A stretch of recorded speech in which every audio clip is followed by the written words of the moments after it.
So Lisa, I mean, that's interesting because obviously Terry benefited from already being in the organisation, and therefore I guess having that at least that reputation to encourage them to help you through that process. I'm thinking about new starters, kind of that I just apply to us. What have Wood done to acknowledge some of these kind of issues that Terry's described in terms of recruiting into the workplace in the first place?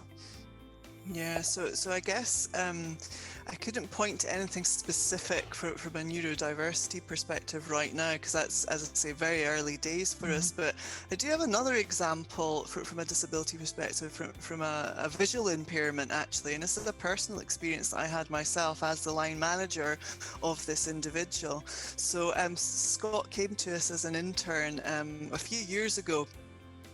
Introduced to us via the University of Aberdeen, and it was really interesting, actually, the reaction from our health and safety team in terms of our risk assessments, because we had to do a risk assessment knowing that he was going to be in the building, making sure that he was going to be safe, moving around the organisation, etc.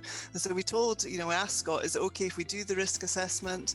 And he said, yeah, absolutely, no problem. And so when the risk assessment came back, we were told that he needed to have somebody accompany him to the bathroom every single time he went to the bathroom, because he would be moving around the building, etc. And this was the best way to keep him safe. And I'll never forget the reaction. He's like, "Are you actually kidding me?" He said, "I've been at university for the last 4 years, walking around a campus, and you're telling me that I need someone to take me to the toilet."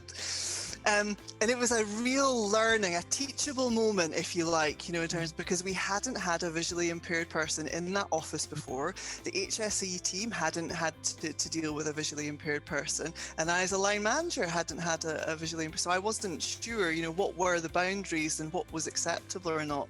But because I'm the kind of person that can ask questions and say, is that acceptable? And Scott says, absolutely not. I was able to go back and say, listen, this isn't reasonable.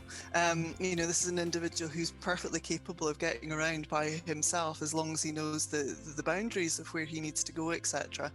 But again, it's education. I think, until you're in that experience and you've got that, it is quite difficult. So I love the idea of the cheat sheet that Terry mentioned there, because actually, take the lived experience of these individuals and use that for the benefit of everybody.